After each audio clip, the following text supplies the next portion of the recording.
Boa noite, que a graça e a paz de nosso Senhor e Salvador Jesus Cristo esteja em cada coração. No livro de 1 Tessalonicenses, capítulo 5, verso 19, nós temos esta escritura: não extingais o Espírito. Numa outra tradução diz: não atrapalhem a ação do Espírito. E numa outra tradução diz: não apagueis o Espírito. O sentido de todas as três é o mesmo, trazendo para nós não a letra, mas a força da mensagem. O que está dizendo é exatamente isto: o Espírito Santo é responsabilidade do cristão. Cada pessoa que recebe Jesus como Senhor e Salvador recebe o Espírito Santo. É uma afirmativa bíblica. Jesus disse: eu vou para o Pai e voltarei, mas antes de eu voltar, não vos deixarei órfãos. Enviarei o Espírito Santo de verdade, que da parte do Pai virá, e ele estará convosco todos os dias e vos ensinará tudo quanto é necessário. Ele colocou da seguinte maneira: vos fará lembrar tudo quanto eu vos ensinei. Isso caso o homem esqueça, o Espírito Santo que traz à sua memória os ensinamentos que ele aprendeu ao longo da sua própria vida na presença de Deus. Com toda certeza, o Espírito Santo é o melhor amigo que nós temos. Ele está dentro de nós, diz a Bíblia, pois o nosso corpo é o templo do Espírito Santo.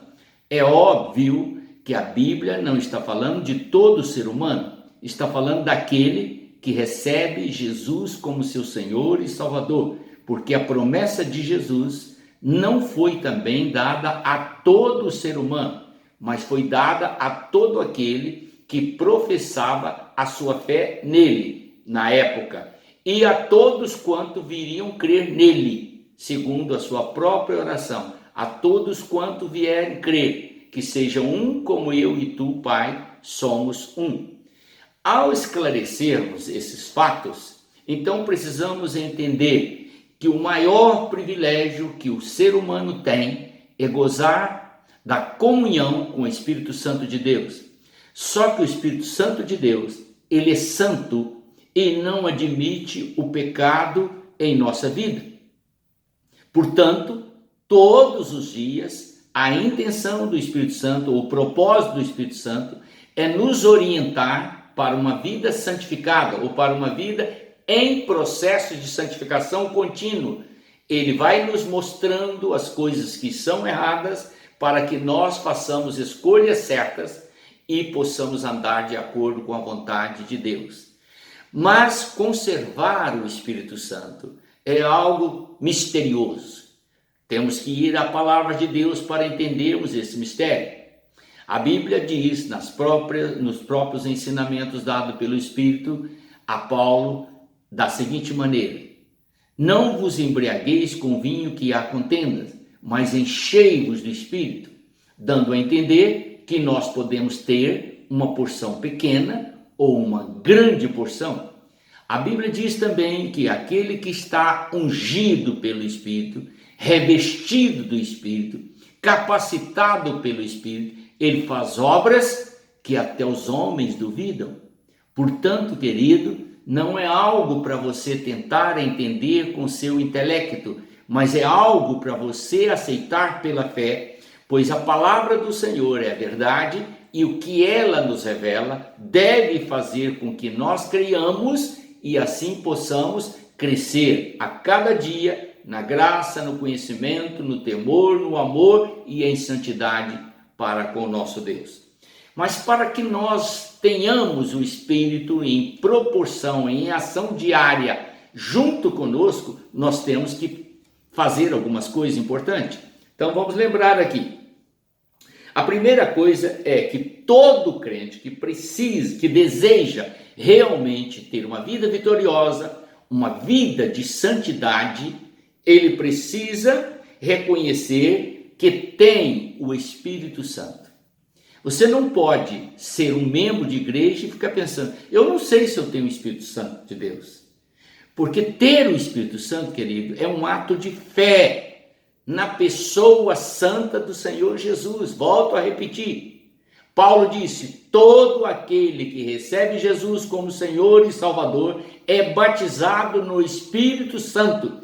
É um batismo espiritual produzido pelo próprio Cristo em nós. E o Espírito de Deus passa a agir dentro de nós, nos induzindo ou nos orientando e nos conduzindo à observação da palavra e à obediência a ela. Então, você precisa crer que o Espírito Santo de Deus habita em você e dar espaço para ele trabalhar no seu coração. A segunda coisa que nós precisamos de pensar, e isso não pode ser esquecido, além do Espírito Santo estar no seu coração, que é a primeira coisa, você também precisa entender que ele deve ter comunhão íntima com você em todos os seus momentos de vida, quer seja no trabalho, quer seja em casa, quer seja nos seus momentos de lazer. Converse com o Espírito Santo de Deus. Mas você vai falar, pastor, mas as pessoas vão achar que eu sou louco. Bom, se você for louco porque está conversando com o Espírito Santo de Deus, você é o louco mais sábio que há na terra. Porque loucura é você conversar com pessoas que nada entendem a respeito da sabedoria. O Espírito Santo, se você conversar com ele, ele vai te proporcionando o conhecimento do desconhecido e vai te dando capacidade, orientação para que você tenha uma vida vitoriosa. Então você precisa manter uma comunhão íntima com ele.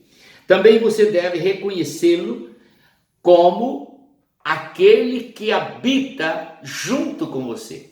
Paulo explicou em sua carta que o nosso corpo é a casa onde nós moramos, o nosso corpo. Um dia esta casa vai ser deteriorada na terra, porque da terra ela foi tomada e a terra ela vai voltar. Mas o nosso espírito vai voltar à presença de Deus, porque ele veio de Deus e ele é eterno, ele não morre.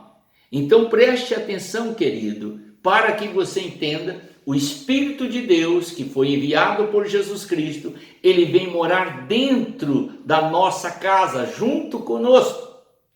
Por esse motivo, Jesus usou essa expressão lá no livro de Apocalipse, eis que estou à porta e bato. Se alguém abrir a porta, entrarei com ele, cearei com ele e ele comigo. Portanto, é necessário que você entenda que o Espírito Santo de Deus habita em você. E se ele habita em você, ele não gosta de nada que é sujo, que é desonesto, que é voltado para o mundo. Portanto, o pecado tem que sair da sua vida, se é que você deseja usufruir do privilégio, não só de tê-lo no seu coração, como ter a comunhão com ele, como ter o poder necessário para ter uma vida santificada. E por último, você precisa, como servo de Deus, como crente, para conservar o Espírito Santo como uma chama viva dentro do seu ser, você precisa realmente procurar submeter ao Espírito Santo e fazer com que ele lhe oriente todos os dias. Fazer o que o Espírito Santo de Deus quer é você tirar de dentro de você a sua vontade e colocar a vontade de Deus. O Espírito Santo de Deus não vai te conduzir pelo caminho que você deseja, mas pelo caminho certo, pelo caminho direito, pelo caminho da vida, pelo caminho do amor, pelo caminho da paz, da bondade, da misericórdia, da mansidão, da temperança, do domínio próprio. Quer andar com o Espírito de Deus? Então volte o seu coração para o Senhor e diga a Ele, Senhor Jesus, eu quero muito, muito, muito ser cheio do Espírito e gozar desse privilégio de ser por Ele orientado em todos os momentos de minha vida e ter uma vida santificada que seja aprovada por Deus. Amém? Os passos são esses. É só você se dedicar e tudo dará certo. Deus o abençoe. Vamos orar. Pai eterno, receber o Espírito Santo, uma dádiva do Senhor, conservá-lo aceso, forte, como nosso cooperador, como nosso ajudador, como nosso orientador, como nosso mestre em tudo aquilo que precisamos fazer ou naquilo que verdadeiramente agrada ao Senhor. É necessário que cada pessoa deseje, anseie e lute por isso. Por isso eu te peço, fortaleça aqueles que desejam, ó Pai, ter comunhão com o Espírito Santo, para que gozem desse privilégio, fortalecidos no Espírito e santificados pela Tua palavra, em nome do Senhor Jesus. Amém.